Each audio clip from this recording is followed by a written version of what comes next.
This achievement also represents a fundamental deliverable under the EU-Kenya strategic dialogue, our mechanism for advancing our common strategic interests in trade, investment, peace, and security in our region, and the transition to green energy and the digital economy.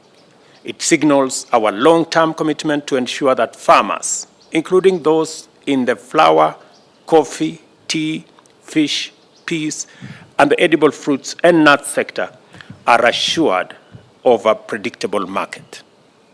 Although the EU is already Kenya's largest export destination, accounting for 21% of Kenya's total exports, the agreement we have negotiated provides significant opportunities to enhance this performance. It assures a stable market for industrialists, for our farmers, and also industrialists in the European Union that deal in machinery and mechanical appliances, pharmaceutical products, chemicals, electrical machinery, beverages, and other processed products of an assured market in our country. Additionally, the agreement will grant Kenyan products immediate duty-free, quota-free entry into the EU from the day it comes into effect. And in recognition of our varied stage of progress along the development journey, products from the EU will progressively receive duty reductions over a period of 25 years. Beyond trade, the agreement is also designed to stimulate investment and manufacturing. Consequently, Kenya is prepared to strengthen its manufacturing sector in order to enhance our exports to EU globally. We are finally ready to take our place as a global player in export-led manufacturing and services. I encourage European companies that import goods from Kenya to invest in value addition here and export finished value-added products out of Kenya. The EU-Kenya Economic Partnership Agreement also anchors a framework which enables us to direct our strategic focus towards tackling climate change and further commits the parties to take active measures to promote sustainable trade. I look forward to deepening the partnership between Kenya and the European Union in signaling to the world that trade and investment must not imperil the planet and can rather save it.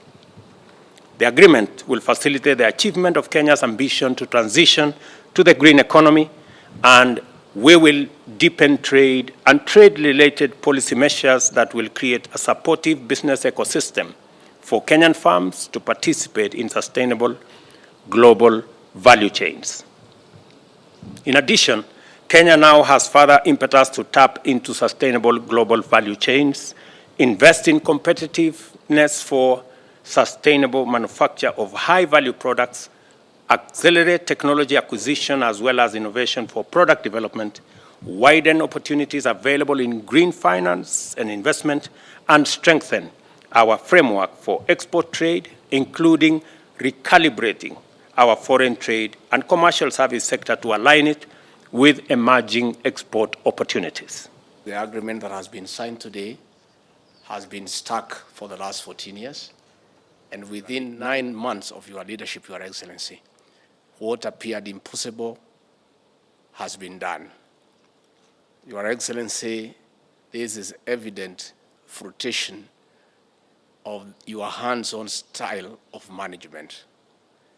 I was reading sometime, I think a month ago, some newspaper was complaining about your style of management, that you are hands-on.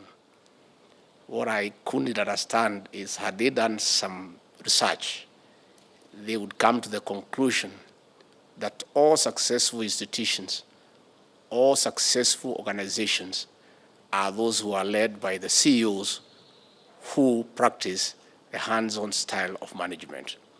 Your Excellency, this was stuck for many years.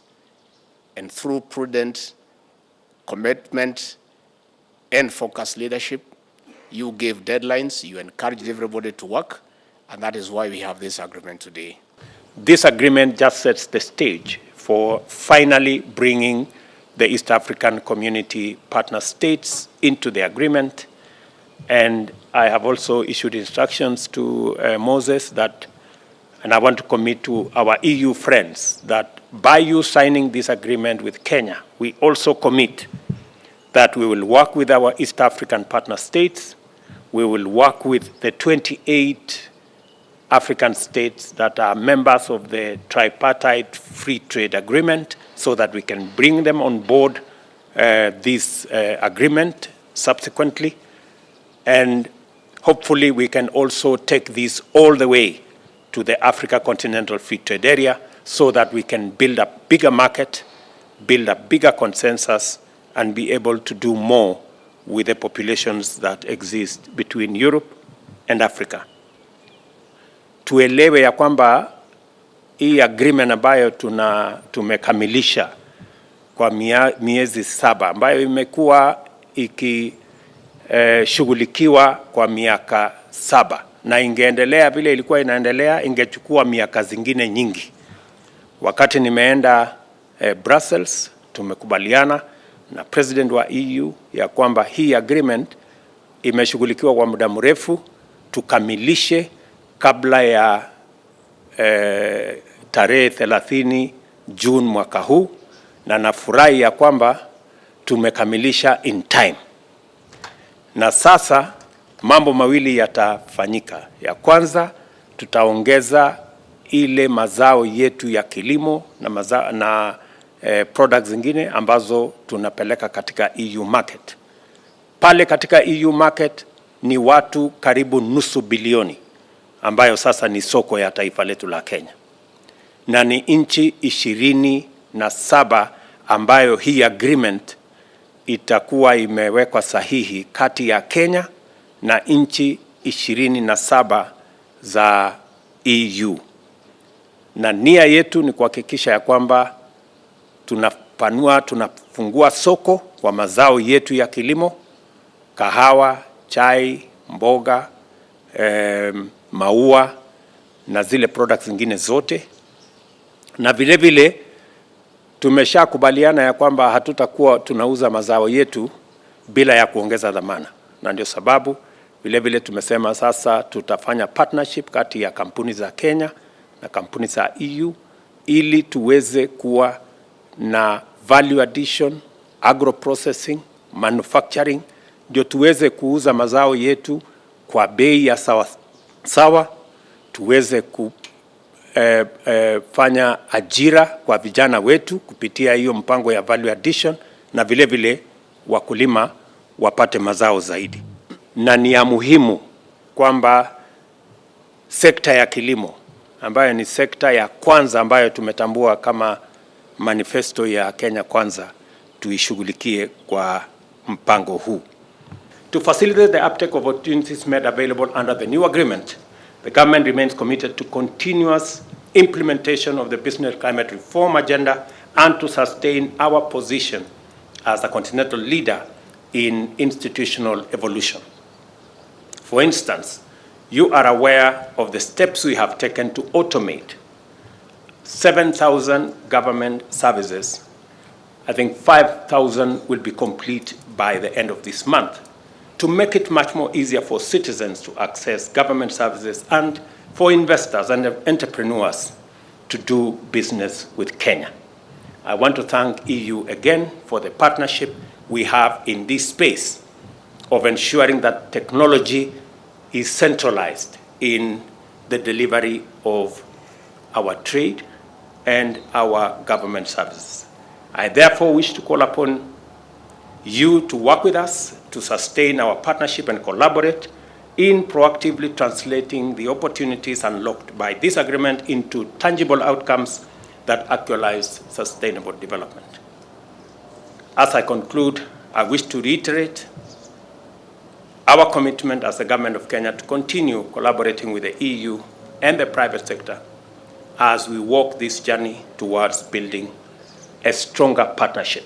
The government and the people of Kenya acknowledge with great appreciation the cordial relations existing between the EU, represented here by great ambassadors,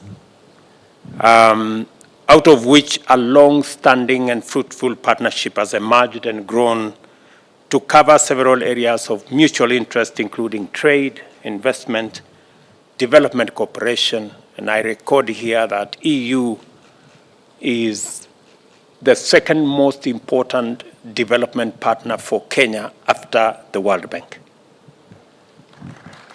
And it speaks to the great friendship and partnership between our country and the EU. We are here today to mark a very important milestone in our remarkable partnership, the conclusion of the negotiation of the EU-Kenya Economic Partnership Agreement.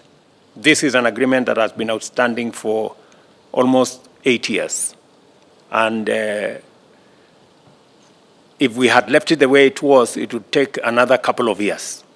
As was said here, agreements are negotiated over years, maybe decades. But the record 7 months that this agreement has been brought to conclusion with the active, dedicated, committed support and working round the clock by Dora and Alfred deserves commendation. Congratulations. Tuwapigie makofi jameni. Under our bottom-up agenda for economic transformation, we are committed to enhance our manufacturing share as a percentage of GDP and also lift our exports to GDP ratio. This is the purpose of our flagship, the county aggregation and industrial parks, to be established in our 47 counties. And already 14 of those county aggregation and industrial parks have already been advertised. The others are on the way. And added on to the ecosystem we want to build around consolidating our products around our county aggregation and industrial parks, we are also establishing at least a market in each of our 290 counties and establishing a market in each of our municipalities in the country. In essence, we have an ecosystem of an extra 400 markets around Kenya that will be used for the consolidation of our products so that traceability, so that value addition, agro-processing can be brought into that ecosystem. And I want to thank the EU for agreeing to partner with us in that space of ensuring that we have an ecosystem that will support our farmers to aggregate their products so that we can engage in value addition, we can do processing, and we can export our products processed and create jobs locally. In our budget this year, we have removed taxes on packaging material to facilitate export of finished products that are packed by Kenyan and European partners working together to export our products. It is our intention to reverse our manufacturing as a percentage of GDP that has been going down. We now need to take it to 15% in the next 5 years and hopefully 20% by 2030. That commitment will be backstopped by this agreement. It gives us greater emphasis and opportunity for us to be able to do that. Additionally, it will also give us the opportunity to enhance our exports. As has been said, we've had challenges with our exports as a percentage of GDP, and this opportunity also will give us the chance to be able to enhance that.